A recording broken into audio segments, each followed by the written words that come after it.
তিনটি জায়গায় খুব এক্সক্লুসিভলি আল্লাহ তাআলা নিজের পরিচয় দিয়েছেন। এক হচ্ছে সূরা বাকারার 255 নম্বর আয়াতে, মানে আয়াতুল কুরসি। এর মধ্যে 9টা বাক্য আছে, 9টা বাক্য মিলে একটা আয়াত।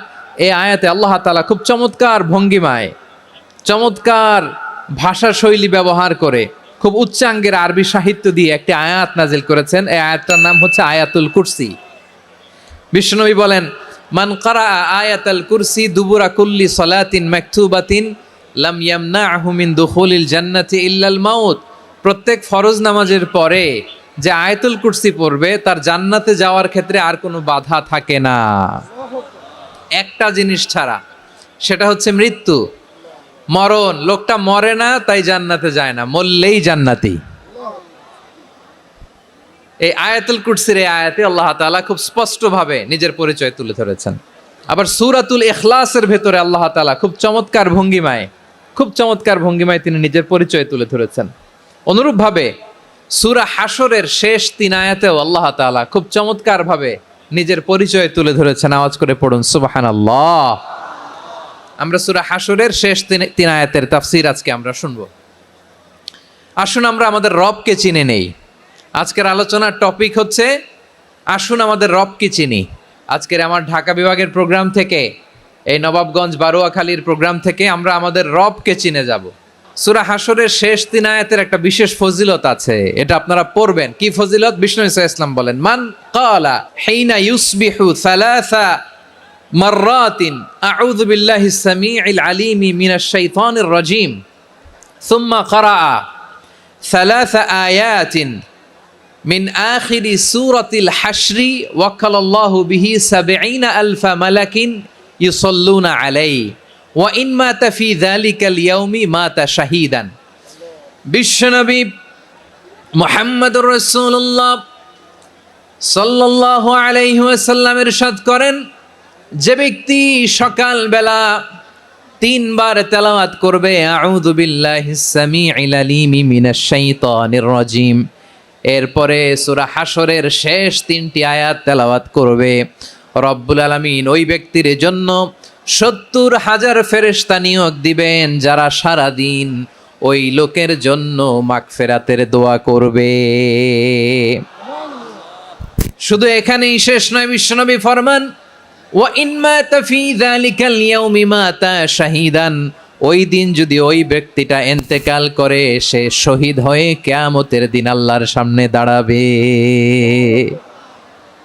সকালবেলা যদি পড়েন 3 বার আউযু বিল্লাহিস সামিউল আলিম মিনাশ শাইতানির রাজিম 3 বার পড়ে সূরা হাশরের শেষ 3 আয়াত যদি তেলাওয়াত করেন, তাহলে আপনার জন্য আল্লাহ তাআলা ৭০,০০০ ফেরেশতা নিয়োগ করবে।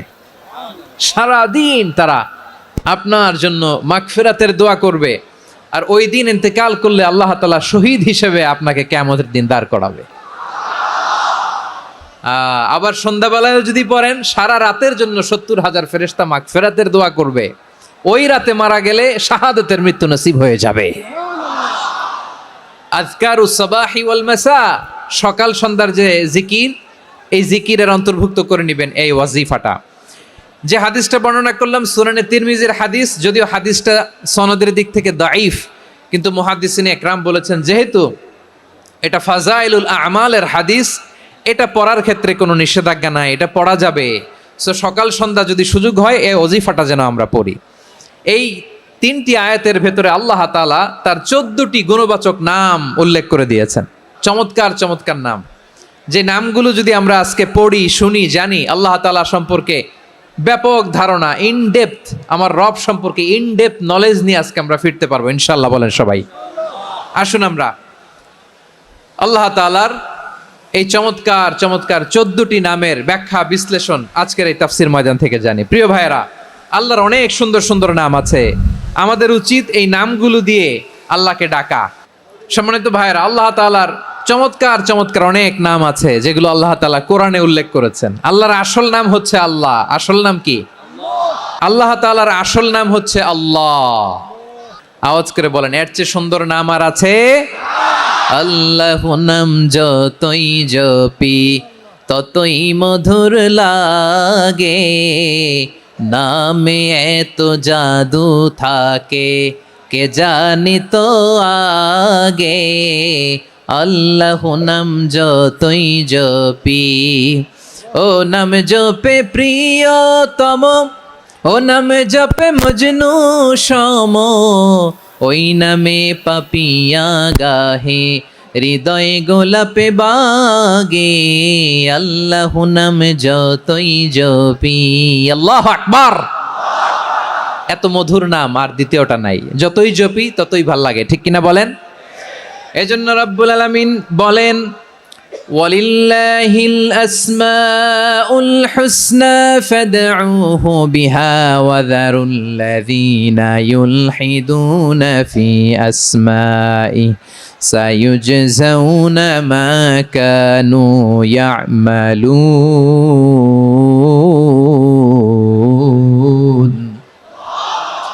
আল্লাহ বললেন, আমার অনেক সুন্দর সুন্দর নাম আছে, অনেকগুলো গুণবাচক সুন্দরতম নাম আছে, তোমরা এই নামগুলো ধরে আমি আল্লাহরে ডাকো, আর যারা আমি আল্লাহর নামের বিকৃতি ঘটায় তাদেরকে তোমরা বর্জন করো, আর তারা দুনিয়াতে যা করেছে আখিরাতের ফল তারা ঠিকই পাবে। সুবহানাল্লাহ বলেন। আল্লাহর অনেক সুন্দর সুন্দর নাম আছে, এগুলো ধরে ডাকতে বলা হয়েছে, আর যারা আল্লাহর নামের বিকৃতি করে তাদেরকে বর্জন করতে বলা হয়েছে। আপনি আল্লাহর নামের জিকির যখন করবেন, আপনি আমার আল্লাহর নামের বিকৃতি করতে পারবেন? বারোয়াখালীর ভাইরা বুঝে থাকলে আওয়াজ দেন, আল্লাহর নামের বিকৃতি করা যাবে? আপনি যখন জিকির করবেন স্পষ্ট শব্দে আল্লাহর নামটা বোঝা যেতে হবে। সুবহানাল্লাহ, ওয়ালহামদুলিল্লাহ, লা ইলাহা ইল্লাল্লাহ, আল্লাহু আকবার একসাথে মিলিয়ে করেন, অথবা আলাদা আলাদা করেন, অথবা শুধু আল্লাহ আল্লাহ এই নামের জিকিরও যদি করেন স্পষ্ট বোঝা যাইতে হবে। আল্লাহর নামের বিকৃতি করা যাবে, কিন্তু আল্লাহর নামের বিকৃতি করে জিকির এদেশে আছে না নাই? আছে। দেখবেন জিকিরের মধ্যে হুই হুই হুই হুই হুই এরকম করতেছে, আছে না নাই? সবাই মিলে লাফাচ্ছে, দফাচ্ছে, মাথা ঝুলাচ্ছে, আর কি কি যেন বলে, ওইটার মধ্যে আমি আল্লাহর নাম খুঁজে পাই না, এরকম আছে না নাই? হ্যাঁ, হই হই করে কিম্ভূত কিমাকার অদ্ভুত আওয়াজ করে তারা জিকির করে, সেখানে আল্লাহর নাম নাই। এই জিকির আল্লাহর কাছে গ্রহণযোগ্য হবে?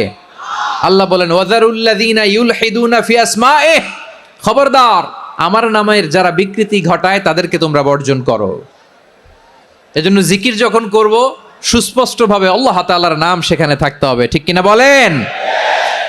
আবার আল্লাহ বলেন, যেমন মনে চায় তেমন জিকির তোমরা করো না। ফাযকুরুল্লাহা কামা আল্লামাকুম মা লাম তাকুনু তা'লামুন। তোমরা জানতে না, আল্লাহ তোমাদের জানিয়েছেন কেমন করে আল্লাহর নামের জিকির করতে হয়, যেমন আল্লাহ শিখিয়েছেন তেমন করে আল্লাহরে ডাকো, ঠিক কিনা বলেন? আল্লাহ তাআলা যেমন শিখিয়েছেন তেমন ভাবে আল্লাহ তাআলাকে ডাকতে হবে, ঠিক ওই পদ্ধতিতে আল্লাহ তাআলার নাম জপতে হবে। কোন পদ্ধতিতে সেটাও আল্লাহ বলে দিচ্ছেন। আল্লাহ তাআলা বললেন, ওয়াজকুর রাব্বাকা ফি নাফসিকা তাদাররুআন ওয়া খীফাতান ওয়া দুনাল জাহরি মিনাল কওলি বিল গুদুই ওয়াল আসাল ওয়া লা তাকুম মিনাল গাফিলিন। খবরদার আল্লাহর নামের জিকির করো, আল্লাহকে ডাকো। ফি নাফসিকা মনে মনে, তাদাররুআন সবিনয়ে, খীফাতান ভীত বিহবল চিত্তে, দুনাল জাহারি মিনাল কওল অনুচ্চ স্বরে অনুচ্চ আওয়াজে। এভাবে আল্লাহর ডাকলে সেই ডাকা কবুল করে নিবে কে? তাহলে আল্লাহকে জপতে হবে মনে মনে, সবিনয়ে, ভীত বিহবল চিত্তে, অনুচ্চ স্বরে, এভাবে জিকির করতে হবে। বিশ্ব ইসলাম এবং বিশ্বনবীর সাহাবারা ঠিক এই পদ্ধতিতে আল্লাহ তাআলাকে ডাকতেন। তাহলে এই যে আল্লাহ তাআলার সুন্দর সুন্দর নামগুলো আছে, এগুলো ধরে আমরা আল্লাহ তাআলার জিকির করব, তার প্রশংসা করব, তার পবিত্রতা বর্ণনা করব, তাহলে খুশি হবেন কে? বিষ্ণু ঈসা ইসলাম বলেন, আশ-শাইতানু জাসিম আলা কলবি ইবনে আদম। শয়তান বনি আদমের কলবের মধ্যে এরকম খামচি মেরে বসে থাকে। খামচি বোঝেন তো? শয়তান বনি আদমের হৃদয়ে কলবে খামচি মেরে বসে থাকে। ফাইদা যাকারাল্লাহ খানাসা, যখন মানুষ আল্লাহর জিকির করে শয়তান দৌড়ে পালায়। ওয়াইদা গাফালা ওয়াসওয়াসা, আর মানুষ যখন অমনোযোগী হয়, গাফিল হয়, শয়তান আবার টেম্পটেশন দেয়, আবার ধোঁকা দেয়, আবার ওয়াসওয়াসা দেয়। এজন্য বিশ্বনবী বলতেন, লা ইয়াজালু লিসানুকা রাতবান মিন যিকিরিল্লাহ, সব সময় প্রতি মুহূর্তে সর্বক্ষণে তোমার জিহ্বাটা আল্লাহর জিকির দিয়ে ভিজা রাখবা, আল্লাহর জিকির দিয়ে সিক্ত রাখবা, তাহলে কবুল করবে কে? সবাই পড়েন সুবহানাল্লাহ, আলহামদুলিল্লাহ, লা ইলাহা, সুবহানাল্লাহ, আলহামদুলিল্লাহ, লা ইলাহা ইল্লাল্লাহ, লা ইলাহা ইল্লাল্লাহু মুহাম্মাদুর রাসূলুল্লাহ সাল্লাল্লাহু আলাইহি ওয়াসাল্লাম। প্রিয় ভাইরা, আল্লাহ তাআলার অনেকগুলো নাম আছে। আল্লাহ তাআলার এই নামগুলো ধরে তার নাম আমাদের ডাকতে হবে, জপতে হবে। বিষ্ণু ইসলাম বলেন, ইন্না লিল্লাহি তিসআতান ওয়া তিসঈনা ইসমান মিআতান ইল্লা ওয়াহিদা। আল্লাহর রয়েছে 99টা নাম, এক কম 100। এক কম, হ্যাঁ, আমরা বাংলায় বলি না যে এক কম 100, মানে আসলে কয়টা? 99টা। বিশ্বনবী বলেন আল্লাহর 99টা নাম আছে, মিআতান ইল্লা ওয়াহিদা, এক কম 100। মান আহসাহা দাখালাল জান্নাহ, যে ব্যক্তি 99 নাম মুখস্থ করে তার সিনার ভেতরে রাখবে, আল্লাহ তাআলা তাকে জান্নাত দিয়ে ধন্য করে দেবে। এবার বলেন, আল্লাহর নামগুলো জানার দরকার আছে না নাই? হ্যাঁ, এই নামগুলো আমরা জপব, মুখস্থ করব। এই নামগুলো আগে আয়ত্ত করতে হবে। এই নামের যে অর্থ সেটা অনুধাবন করতে হবে। এই নামের যে দাবি সেটা মানতে হবে। সিবগাতাল্লাহ ওয়া মান আহসানু মিনাল্লাহি সিবগা ওয়া নাহনু লাহু আবিদুন। আল্লাহর রঙে রঙিন হইতে হবে। আমার আল্লাহ দয়ালু, আমরাও দয়ালু হতে হবে। আমার আল্লাহ সহনশীল, আমরাও সহনশীলতার চর্চা করতে হবে। আমার আল্লাহ মেহেরবান, আমরাও মেহেরবান হতে হবে। বিষ্ণু ঈসা ইসলাম আল্লাহর এই চমৎকার সুন্দরতম নামগুলো ধরে ধরে আল্লাহর কাছে চাইতেন। আপনি যখন দোয়া করবেন, আল্লাহর নামগুলো ধরে যদি দোয়া করেন, আল্লাহ ওই দোয়া ফিরায় দেয় না। সুবহানাল্লাহ বলেন। আপনি যদি দোয়ার মধ্যে বলেন ইয়া রহমান, ইয়া রাহিম, ইয়া হাইয়্যু, ইয়া কাইয়্যুম। বিষ্ণু ঈসা ইসলাম এভাবে আল্লাহর নামগুলো ধরে ধরে জিকির করতেন, আল্লাহর নাম জপতেন। তিনি বলতেন, আসআলুকা বিকুল্লি ইসমিন হুয়া লাক, আল্লাহ তোমার যত নাম আছে সব নামের ওসিলায় তোমার কাছে ফরিয়াদ করি, সব নামের ওসিলায়। আনসালতাহু ফি কিতাবিক, যে নাম তুমি তোমার কিতাবে নাজিল করেছো। আও আল্লামতাহু আহাদাম মিন খালকিক, অথবা তোমার কোন সৃষ্টিকে তোমার নাম তুমি জানিয়েছো। আও ইস্তাসারতা বিহি ফি ইলমিল গায়বি ইনদাক, অথবা গায়েবের জ্ঞানে তুমি তোমার নিজের জন্য ওই নামগুলো সংরক্ষিত রেখে দিয়েছো। সব নামের ওসিলায় তোমার কাছে চাই। সুবহানাল্লাহ পড়েন। তার মানে আল্লাহ তোমার যে নামগুলো আমরা জানি এগুলার ওসিলায়ও চাই, যে নামগুলো আমরা জানি না সেগুলোর ওসিলায়ও চাই। আল্লাহর সব নাম আল্লাহ আমাদেরকে জানায় নাই, কিছু নাম জানিয়েছেন, কিছু নাম তিনি জানান নাই। সুবহানাল্লাহ বলেন। আল্লাহ তাআলা তার কিছু নাম কোরআনে উল্লেখ করেছেন, কিছু নাম স্পেশাল কিছু নবীদেরকে জানিয়েছেন, আর কাউকে জানান নাই। কিছু নাম তিনি কিয়ামতের দিন আমাদের সামনে প্রকাশ করবেন যে এইটাও আমার একটা নাম, এটা তোমরা কেউ জানতা না। সুবহানাল্লাহ, সারপ্রাইজ হিসেবে আল্লাহ তাআলা রেখে দিয়েছে, কেউ জানে না। কিয়ামতের দিন আল্লাহ তাআলা সেই নামগুলো জানাবেন। আর কিছু নাম আছে সেই নামগুলো আল্লাহ কোরআনেও বলে নাই, কোন নবীরেও জানায় নাই, কিয়ামতের দিনও সারপ্রাইজ হিসেবেও জানাবে না। ওই নামগুলো স্বয়ং খোদ আল্লাহ ছাড়া কেউ জানে না। এজন্য বিশ্বনবী দোয়ার সময় বলতেন, আল্লাহ তোমার যে নামগুলো জানি, যে নামগুলো জানি না, সব নামের বরকতে তোমার দরবারে চাই, সব নামের ওসিলায় তোমার কাছে ফরিয়াদ করি। সুবহানাল্লাহ বলেন।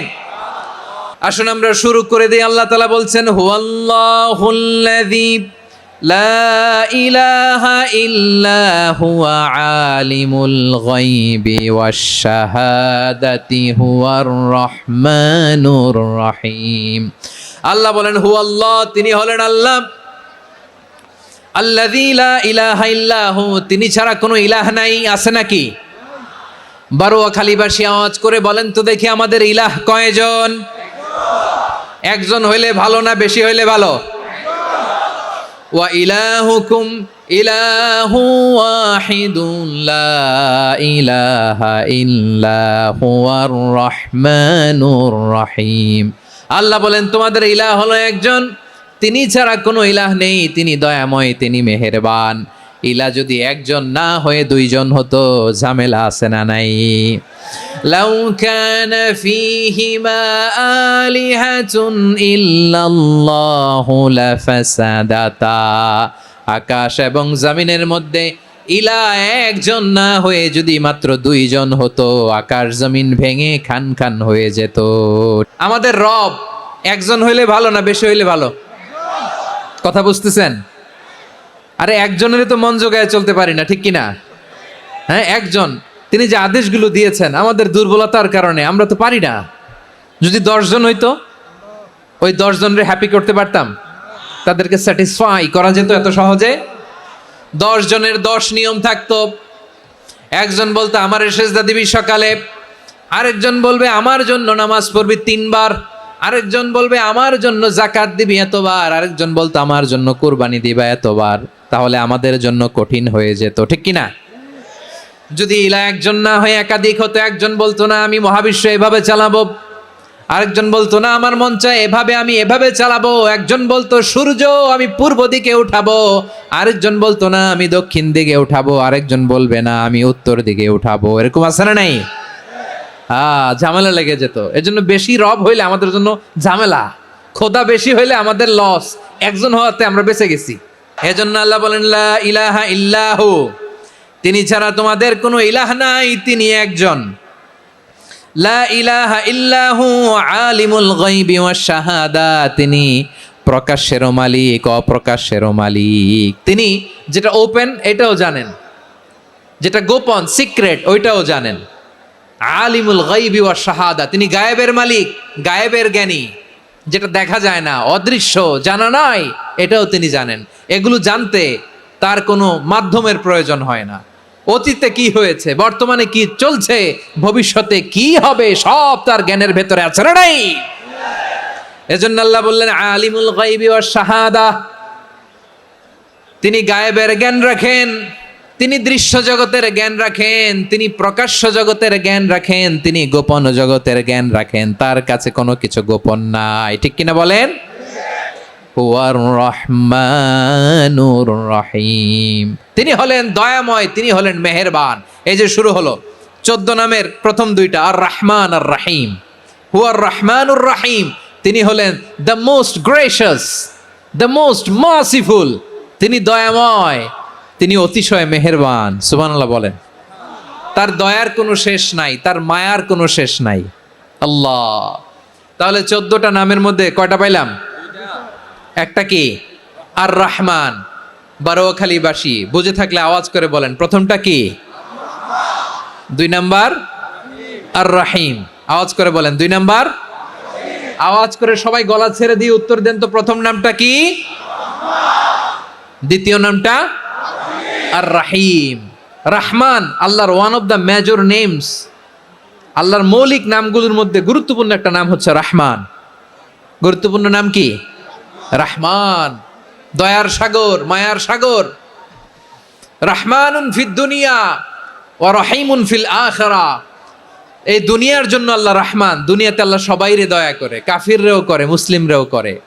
আর আখিরাতের জন্য তিনি রহিম, সেখানে কাফির মুশরিকদের জন্য আল্লাহর পক্ষ থেকে কোনো দয়া থাকবে না। চিল্লায় বলেন ঠিক কি না? এজন্য আল্লাহ বললেন আমার মৌলিক একটা নাম হলো রহমান। আল্লাহর পরে অন্য কোন নাম দিয়ে যদি তোমরা আমার নাম প্রকাশ করতে চাও, জপতে চাও, ডাকতে চাও, তোমরা রহমান নামে ডাকো। রব্বুল আলামিন ইরশাদ করেন, কুলিদুল্লাহ আউদিউর রহমান আইয়াম্মা তাদউ ফালাহুল আসমাউল হুসনা। আমাকে আল্লাহ নামে ডাকো, কিংবা আমি আল্লাহকে রহমান নামে ডাকো, যে নামেই ডাকো না কেন আমার আছে অনেকগুলো সুন্দর সুন্দর নাম। যে নামেই ডাকো আমি শুনি, ডাকলেই আমি সাড়া দেই। সকালে ডাকলেও সাড়া দেই, দুপুরে ডাকলেও সাড়া দেই, মাঝরাতেও যদি আমরা বিপদে পড়ি ডাকলে আমাদের ডাকে সাড়া দেয় কে? সবাই বলুন তো, সাড়া দেয় কে? আবার বিশ্বনবী যখন মক্কায় দাওয়াত দিচ্ছিলেন, তিনি মাঝে মাঝে আল্লাহর নাম বলছিলেন, মাঝে মাঝে তিনি রহমান নাম বলছিলেন। যখন তিনি বললেন ওয়াইদা قيل لهم اسجدوا للرحمن قالوا وما الرحمن। বিশ্বনবী মক্কায় যখন মক্কার কাফিরদেরকে কুরাইশদেরকে বলল তোমরা রহমানকে সেজদা দাও, রহমানের ইবাদত করো, রহমানের জন্য সেজদায় লুটিয়ে পড়ো। মক্কাবাসী বলে রহমান আবার কে? রহমান রে তো চিনি না। রহমানকে আল্লাহ চিনি, রহমান চিনি না। মক্কাবাসী কি বলে? কারে চিনে? আল্লাহরে চিনে। কারে চিনে না?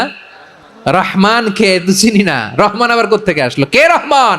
হু ইজ দিস রহমান? যখন তারা বলে রহমান রে চিনি না, আল্লাহর গায়রতে আঘাত লেগেছে। আল্লাহ বলে রহমান রে চিনো না, না? তাদেরকে চিনানোর জন্য আল্লাহ ৭৮ আয়াত বিশিষ্ট আর রহমান নামে কোরআনে একটা সূরা নাজিল করেছেন। যখন মক্কার কুরাইশরা বলে আল্লাহ চিনি, রহমান চিনি না, আল্লাহ বলে রহমান রে চিনো না, তাহলে চিনে নাও রহমান নামে তিনি ৭৮ আয়াত বিশিষ্ট কালামুল্লাহ মাজিদে একটা গোটা সূরাই নাজিল করে দিয়েছেন। তিনি নাজিল করলেন আর রহমানু আল্লামাল কুরআনা খালাকাল ইনসানা আল্লামাহুল বায়ান। দয়াময় রহমান শেখালেন কোরআন, বানালেন ইনসান, শেখালেন বায়ান। দয়াময় রহমান শেখালেন কোরআন, বানালেন ইনসান, শেখালেন বায়ান। দয়াময় রহমান শেখালেন কোরআন, বানালেন ইনসান, শেখালেন বায়ান। আল্লাহ বলে রহমান কারে বলে চেনো না? শুনে নাও, ৭৮ আয়াত বিশিষ্ট গোটা একটা সূরাই নাজিল করে দিলাম, সূরাতু আর রহমান। আর রহমান তিনি দয়ালু, আল্লামাল কোরআন তিনি মানুষকে কোরআন শিখিয়েছেন, খালাকাল ইনসান মানুষ বানিয়েছেন, আল্লামাহুল বায়ান মানুষকে কথা বলা বর্ণনা করা শিখিয়েছেন। পড়েন সুবহানাল্লাহ। গোটা একটা সূরাই নাজিল করেছেন, সূরাতু আর রহমান। আমার বারোখালীর ভাইয়েরা, তার নাম হচ্ছে আর রহমান আর রাহিম, মানে দয়াময়, মেহেরবান। তার দয়া যে কত বেশি আপনি কল্পনাও করতে পারবেন না, আপনি কল্পনাতেও আনতে পারবেন না তার দয়া কত বেশি। বিশ্বনবী সাল্লাল্লাহু আলাইহি ওয়াসাল্লাম ফরমান লাম্মা কাদাল্লাহুল খালকা কাতাবা ইনদাহু ফাওকা আরশিহি। আল্লাহ যখন মহাবিশ্বের সব সৃষ্টি করে সারলেন, তিনি আরশের উপরে লিখলেন সাবাকাত রাহমাতি গাদাবি, সাবাকাত রাহমাতি গাদাবি। কোথায় লিখছে? আরশের উপরে আল্লাহ লিখলেন সাবাকাত রাহমাতি গাদাবি। এর মানে হলো আমার দয়ার কাছে আমার রাগ কিংবা ক্রোধ পরাজয় বরণ করেছে। মানে আমি আল্লাহর দয়া আছে, আবার আমি আল্লাহর ক্রোধ বা রাগ আছে, কিন্তু আমি আল্লাহর রাগের চেয়ে দয়া বেশি। আল্লাহর যদি রাগ থাকতো আমরা বাঁচতে পারতাম? যে পরিমাণে আকাম কুকাম আমরা করি, অপকর্ম করি, অন্যায় করি, জুলুম করে জুলুমের আড্ডাখানা বানিয়ে রেখেছি গোটা দুনিয়াকে, আল্লাহ যদি মুহূর্তে মুহূর্তে রেগে যেতেন আমরা বাঁচতে পারতাম? মহাবিশ্ব সৃষ্টির পরেই তিনি আরশের উপরে লিখেছেন সাবাকাত রাহমাতি গাদাবি, মানে আমি আমার দয়ার কাছে আমি আল্লাহর ক্রোধ, রাগ, ক্ষোভ এটা পরাজিত হয়েছে। সুবহানাল্লাহ বলেন। আবার বিষ্ণু বললেন জাআলাল্লাহুর রাহমাতা মিয়াতা জুজ। আল্লাহ দয়ার ভালোবাসাকে ১০০ টুকরা করলেন, ৯৯ টুকরা দয়া মায়া ভালোবাসা আল্লাহ নিজের কাছে রেখে দিলেন, আর ১ টুকরা দয়া মায়া ভালোবাসা আল্লাহ গোটা বিশ্বের সবার মাঝে ঢেলে দিলেন। দয়া মায়া ভালোবাসা ১০০ টুকরা করে আল্লাহ নিজের কাছে রাখছেন কয় টুকরা? ৯৯ টুকরা। আর গোটা বিশ্বের সবার মাঝে ভাগ করে দিয়েছেন কয় টুকরা? হ্যাঁ। এবার এই ১ টুকরার নমুনা দেখেন তো পৃথিবীতে। স্বামী স্ত্রীর জন্য কত ভালোবাসা, বন্ধু বন্ধুর জন্য কত ভালোবাসা, গার্লফ্রেন্ড বয়ফ্রেন্ডের জন্য গলায় ফাঁস লাগায়, আছে না নাই? ভালোবাসারে আল্লাহ ১০০ টুকরা করেছেন, ৯৯ টুকরা ভালোবাসা আল্লাহ নিজের জন্য রেখেছেন, ১ টুকরা আমাদের সবাইকে ভাগ করে দিয়েছেন। যত পাখি আছে পৃথিবীতে, যত মাছ আছে, যত প্রাণী আছে, যত মানুষ আছে, যত জিন আছে, আমরা সবাই মিলে পেয়েছি ভালোবাসার কয় টুকরা? আর আরশে আজিমের অধিপতি আল্লাহ, তিনি তার কাছে ভালোবাসা রেখে দিয়েছেন কয় টুকরা? আল্লাহ তুমি দয়ার সাগর রহমানুর রহিম, তোমার দয়ায় পূর্ণ আমার সারা নিশিদিন। সবাই পড়েন আল্লাহ তুমি দয়ার সাগর রহমানুর রহিম, তোমার দয়ায় পূর্ণ আমার সারা নিশিদিন। আল্লাহ বলেন রাহমাতি ওয়াসিআত কুল্লা শাই, গোটা বিশ্বের সব জায়গায় আমি আল্লাহর রহমত বিস্তৃত, এমন কোন জায়গা নাই যেখানে আমি আল্লাহর রহমত নাই। ঠিক কিনা বলেন? এমন কোন জায়গা নাই আমি আল্লাহর রহমত নাই। আমি আল্লাহর রহমত ছাড়া গাছের একটা পাতা নড়ে না, আমি আল্লাহর দয়ার রহমত ছাড়া গাছের একটা পাতা পড়ে না, আমি আল্লাহর দয়ার রহমত ছাড়া আকাশ থেকে এক ফোঁটা বৃষ্টি ঝরে না। তিনি হলেন রহমান, তিনি হলেন রাহিম। আল্লাহরে চিনতেছেন? আলোচনার বিষয় কি? আসুন আমাদের রবকে চিনি। তিনি হলেন আর রহমান, তিনি হলেন আর রাহিম। তার দয়ার কোনো শেষ নাই, তার মায়ার কোনো শেষ নাই। বনি ইসরাইলের এক লোক 500 বছর আল্লাহর ইবাদত করেছে। কয় বছর? কোথায় জানেন? সাগরের মাঝখানে এক পাহাড়, ওই পাহাড়ের উপরে বসে 500 বছর টানা আল্লাহর ইবাদত। দিনে আর রাতে একবার করে নিচে নামতেন। সেখানে আল্লাহ তাআলা পাথরের ভেতর থেকে তার জন্য মিঠা পানির ব্যবস্থা করে দিয়েছেন, আর একটা ডালিম গাছের ব্যবস্থা করে দিয়েছেন। সকালে নামলে একটা টসটসে ডালিম, রাতে নামলে টসটসে ডালিম। এগুলো খেয়ে খেয়ে 500 বছর সে আল্লাহর ইবাদত করেছে। আর সে আল্লাহর কাছে বলেছে, আল্লাহ আমি যখন মারা যাব সেজদারত অবস্থায় যেন মারা যাই। ঠিকই আল্লাহ সেজদারত অবস্থায় সাইয়েদনা আজরাইলকে পাঠিয়ে দিলেন। সেজদারত অবস্থায় লোকটা মারা গেল। 500 বছর ইবাদতের পরে আল্লাহর দরবারে কিয়ামতের কঠিন ময়দানে যখন লোকটা হাজির হয়ে যাবে, আল্লাহ বলবেন আদখিলু আবদি আল জান্নাতা বিরহমাতি, আমার বান্দাকে আমার দয়া, আমার ভালোবাসা দিয়ে জান্নাতে ঢুকায়া দাও। 500 বছর ইবাদত করছে তো আমার দয়ায় আমার বান্দারে জান্নাত দাও। এই বান্দা বলে বালবি আমালি, আল্লাহ তোমার দয়া লাগবে কেন? আমি আমার আমল দিয়ে জান্নাতে যেতে চাই। কি দিয়ে? আমল দিয়ে। আল্লাহ বলছে আমার দয়ায় আমার বান্দারে জান্নাতে নিয়ে যাও ফেরেশতারা। এ বলে আল্লাহ তোমার দয়া লাগবে কেন? সেজদা তো কম দেই নাই, জিকির করতে করতে 500 বছর শেষ করে দিলাম, আবার তোমার দয়া লাগবে? আমি তো আমার আমলেই জান্নাতে যেতে পারি। আল্লাহ বলবেন তাই, ঠিক আছে, আমি চাইলাম দয়া দিয়ে জান্নাত দিব, তুমি চাইলে আমল দিয়ে ঢুকবা, ঠিক আছে, তোমার আমল আর আমার যে দয়া দুইটার একটু মাপ দেই।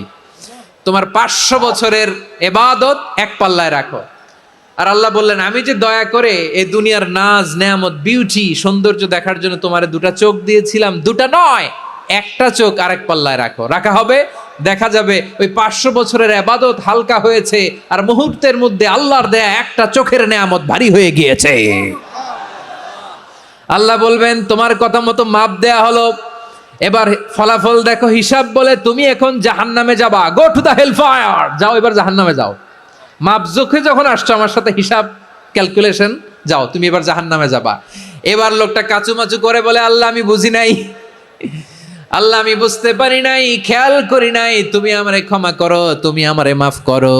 ও আল্লাহ এবার আমি টের পেয়েছি, এবার আমি বুঝতে পেরেছি তোমার দয়া ছাড়া দুনিয়ায় কেউ জান্নাতে যেতে পারবে না, কেউ পারবে না।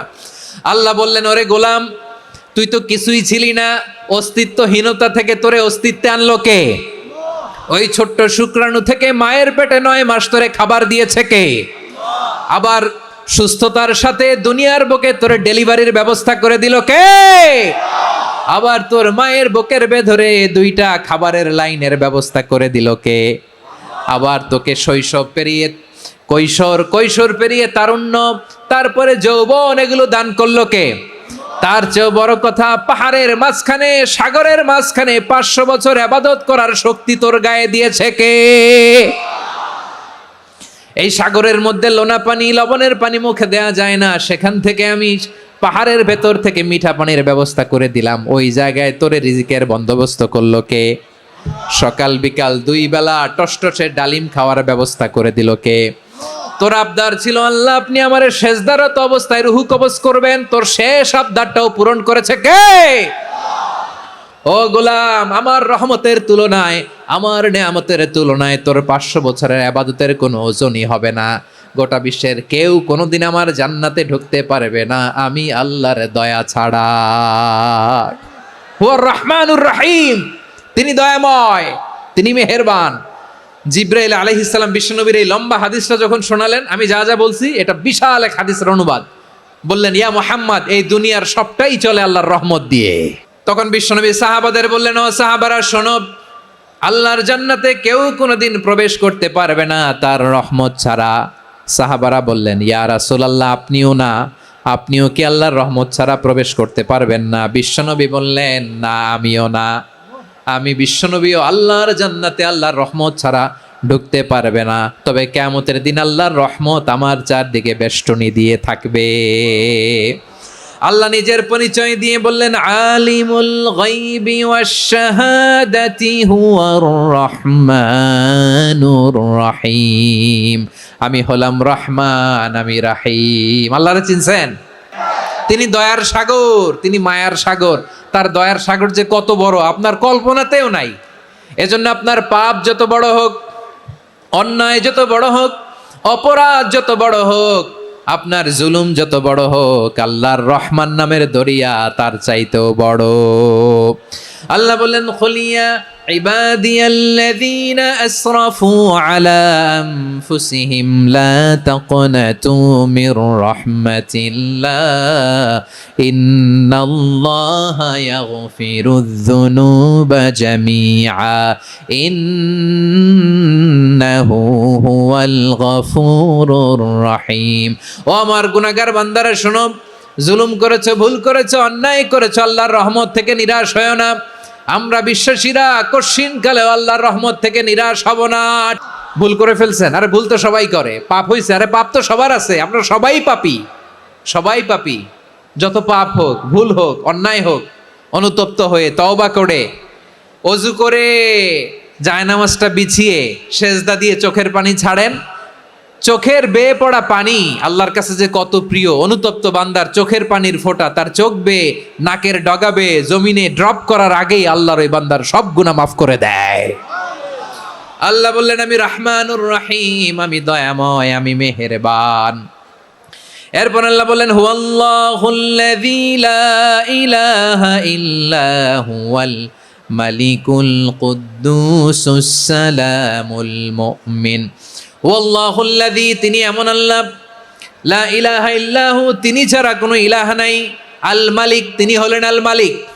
দুইটা শেষ, আর রহমান আর রাহিম শেষ। এবার আল্লাহ 3 নম্বর গুণবাচক নামের পরিচয় দিচ্ছেন। আল্লাহ বলছেন, আমি হচ্ছি আল মালিক, মানে সম্রাট।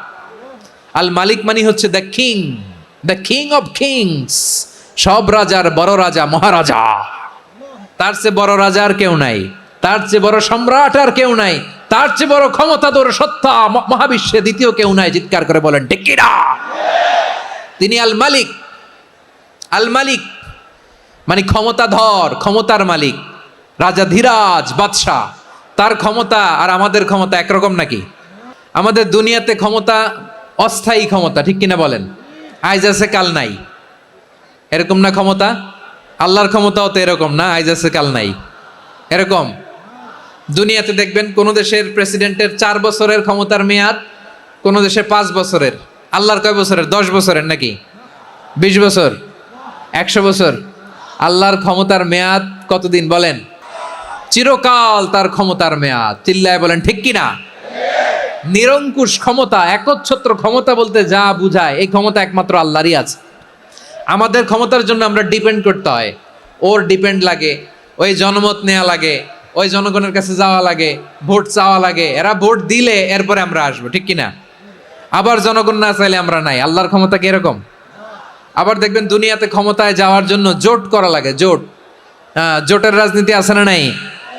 জোট হয়, শরিক হয়, এই হয়, সেই হয়, নানাভাবে দুনিয়াতে ক্ষমতায় আসতে হয়। আল্লাহ বলে, আমার ক্ষমতার জন্য কারো উপর বিন্দু পরিমাণ আমার ডিপেন্ড করা লাগে না। সৃষ্টির শুরু থেকে আমি ক্ষমতার চেয়ারে বসা, মহাবিশ্বের শেষ পর্যন্ত, সীমাহীন ভবিষ্যৎ পর্যন্ত আমি ক্ষমতার চেয়ারে থাকবো। আমি হলাম আল মালিক।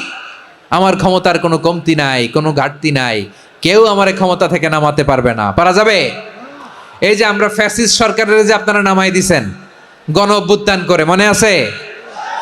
5ই আগস্টের কথা ভুলে গেছেন এত তাড়াতাড়ি? আছে। তা আমরা সবাই মিলে যদি একটা গণ অভ্যুত্থান করি, তাইলেই তো আল্লাহর ক্ষমতার চেয়ার থেকে নামায় ফেলানো যায়। হ্যাঁ, যাবে না? পারবো না আমরা? কি বলে, পারা যাবে না? আচ্ছা আমরা না হয় পারলাম না, জিন জাতি যদি আমাদের সাথে জয়েন করে, ম্যানকাইন্ডের সাথে জিনকাইন্ড, ইফ দে জয়েন আস, সবাই মিলে একটা গণ অভ্যুত্থান, রেভলিউশন, ডেমনস্ট্রেশন, প্রোটেস্ট, সবাই মিলে যদি একটা অভ্যুত্থান করি, তাইলেই তো আল্লাহর ক্ষমতা শেষ। আল্লাহ বলেন না, আমি হলাম আল মালিক, আসল ক্ষমতার মালিক, the king of kings, the owner of ultimate power, the owner of ultimate authority, the owner of ultimate sovereignty. নিরঙ্কুশ একচ্ছত্র ক্ষমতার মালিক হচ্ছি আমি আল্লাহ। আল্লাহ তাআলা সূরা মুলকের শুরুতে বলছেন, তাবারাকাল্লাযী বিয়াদিহিল মুলকু ওয়া হুয়া আলা কুল্লি শাইইন কাদির। মহিমান্বিত সত্তা, যার হাতে ক্ষমতা, তিনি যা চান তাই করতে পারেন। আওয়াজ করে বলেন তো তিনি কে? আবার আল্লাহ বলেন, কুলিল্লাহুম্মা মালিকাল মুলকি তুতিল মুলকা মান তাশাউ ওয়া তানজিউল মুলকা মিম্মান তাশা ওয়া তুইজ্জু মান তাশাউ ওয়া তুযিল্লু মান তাশাউ বিয়াদিকাল খায়র ইন্নাকা আলা কুল্লি শাইইন কাদির। আল্লাহু আকবার। এ নবী, আপনি বলুন, আল্লাহুম্মা মালিকাল মুলক, আল্লাহ আপনি ক্ষমতার মালিক, তুতিল মুলকা মান তাশা, যাকে চান তারে ক্ষমতার চেয়ারে বসান, ওয়া তানজিউল মুলকা মিম্মান তাশা, যাকে চান তাকে ক্ষমতার চেয়ার থেকে ছুঁড়ে ফেলে দেন। তিনি কে? ক্ষমতার চেয়ারে বসায় কে? আবার মনে চাইলে আস্থা করে ছুঁড়ে নিক্ষেপ করেন, তিনি কে? আবার আল্লাহ বললেন, ওয়ালাম ইয়াকুল্লাহু শারীকুন ফিল মুলকি, আমার ক্ষমতায় কোনো শরিক নাই, কোনো জোট নাই, কোনো পার্টনার নাই, কোনো অংশীদার নাই। আবার আমি চলে গেলে আমার ক্ষমতার দাবিদারও কেউ নাই। এই দুনিয়াতে রাজা মারা গেলে পরের রাজা কে হয়? রাজার ছেলে রাজা, ঠিক কিনা বলেন? আল্লাহ চলে গেলে আরেকজন বসবে নাকি? এরকম না, তার ক্ষমতার সাথে দুনিয়ার ক্ষমতার কোনো মিলই নাই। এজন্য তিনি তার নাম দিয়েছেন আল মালিক, the owner of power, the owner of ultimate power and sovereignty, the king of kings, সব রাজার বড় রাজা, মহারাজা, আল মালিক, তিনি হচ্ছেন আল্লাহ।